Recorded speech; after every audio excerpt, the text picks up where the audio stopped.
Welcome back. Today we're going to look at the equations that get applied to spherical mirrors and do some example problems together.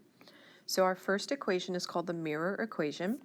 You simply take 1 divided by lowercase f, this is the focal length, and that's going to be equal to 1 divided by di, our image distance, plus the fraction of 1 over do, our object distance. Now this is one of the few cases where you are going to be able to leave your distances in centimeters. You do not have to convert to meters. The stipulation is that all 3 of these lengths have to be the same unit. So if they're all in centimeters, you can leave them in centimeters. You do not have to convert. So you get a little bit of a break for that. Our second equation is for magnification, and this is going to tell us if our image is going to look bigger or smaller than the original object. So to find magnification, I can do this one of 2 ways. I can either find the ratio of the heights. I would do image height over object height, or I could look at the ratio of the distances. So there is a negative sign right here, and it only applies to these distances, so don't forget to write in the negative, and it's image distance over object distance. For these 4 things, you can use centimeters or meters for the heights and distances, and if we're solving for magnification by itself, it will have no units because the centimeters or the meters would cancel out when we do those fractions. This is one of those equations also where you can set any 2 of the 3 parts equal to each other. So I can say magnification equals hi over ho, or I could cover that up and say magnification equals negative di over do, or I could move that again and I could use these 4 things to come up with an equation as well. So let's do some examples. First, we're going to take an 8 centimeter tall object and place it 20 centimeters in front of a convex mirror. An image is going to be apparently formed 10 centimeters behind the mirror. So what I've done is highlighted a couple of things for you. The convex mirror lets us know that our focal length should turn out to be negative. And this green highlight, it was supposed to be over apparently formed, so let's change that. So this word apparently should clue you in that we're going to be dealing with a virtual image. And then lastly, this phrase behind the mirror lets us know that we need to supply a negative sign because our image distance is on the opposite side of the mirror. So visually, kind of think about what's going on. So in your mind, we would picture a convex mirror, and I've got an object that's 8 centimeters tall, and it's 20 centimeters in front of the mirror. I know I didn't really draw that in proportion, but just wanted to kind of give you a rough estimate of what we're going to be looking for. Our image, when it says it's behind the mirror, our image is going to be formed somewhere back in here. We just don't know where. The 2 things we're looking for is the focal length of the mirror, and then it cut off a little bit, but in your copy you should be able to see that it asks you for the height of the image. So what I've done first is write down all of the variables that we know. So go ahead and take a moment and do that. So we know our object height is 8 centimeters. We have an object distance and an image distance. So we're going to use the mirror equation first to find our focal length because it's the only one that has a lowercase f in it. So it's going to look like this. Since these 2 fractions are added together, you can do 1 over do plus 1 over di or vice versa.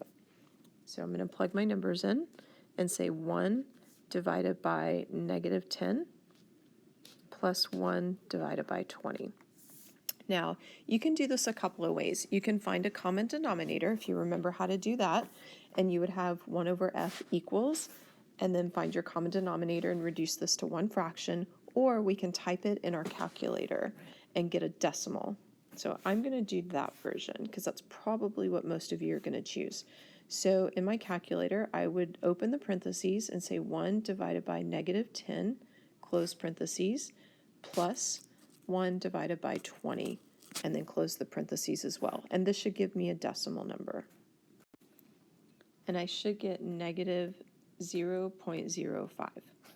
Now we're looking for the focal length. Notice that we have 1 divided by f here.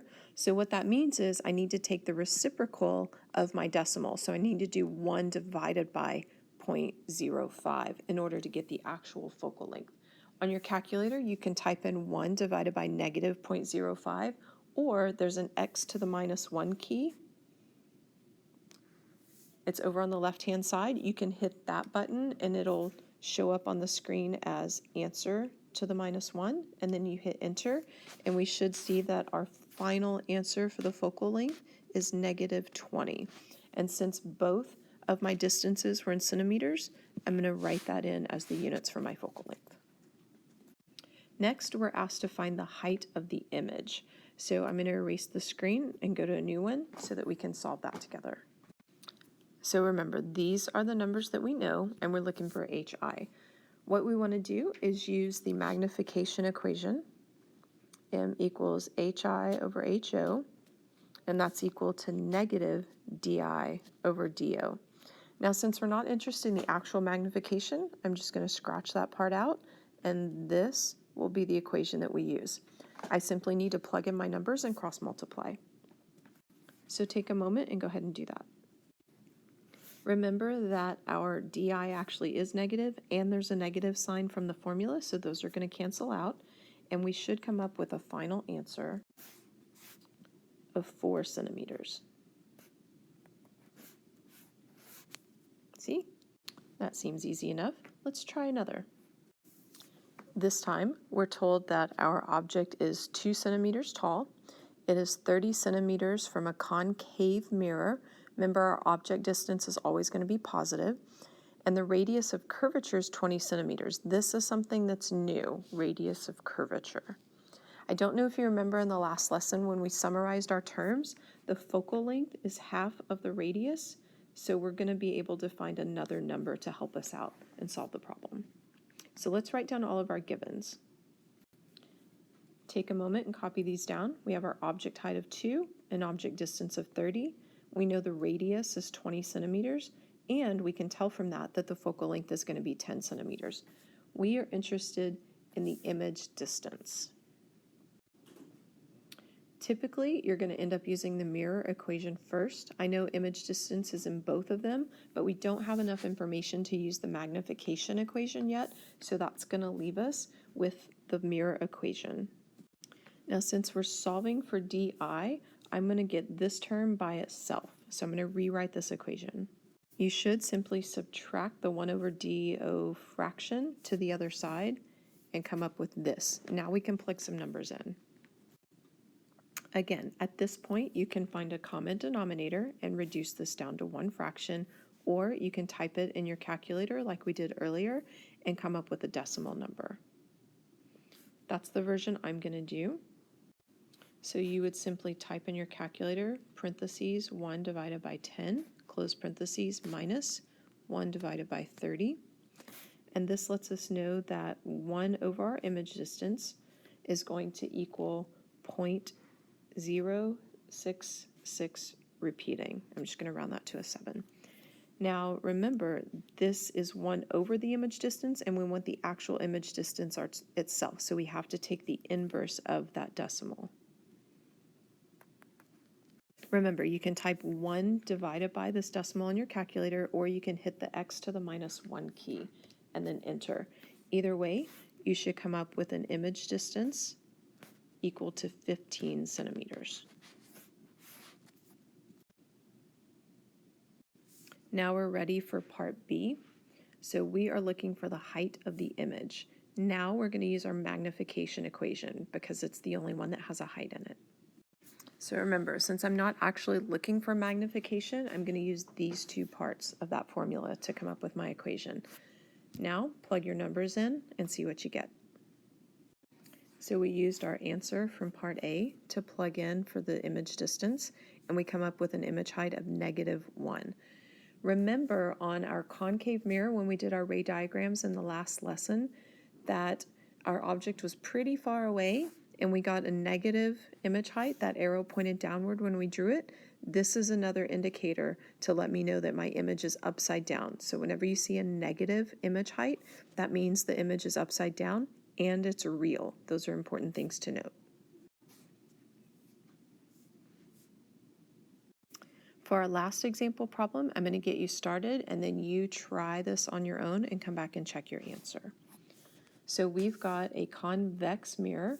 We have an object 20 centimeters in front of it and a focal length of 15 centimeters. So I highlighted that word convex because that lets us know that both the focal length and the image distance should turn out to be negative. So when I go to list the variables and the numbers that are given in the problem, I'm going to say my object distance is 20 centimeters, but my focal length, because it's convex, I'm going to supply the negative sign right here. So it doesn't say negative 15. You have to say that it's negative 15. You put in the negative sign because it's convex.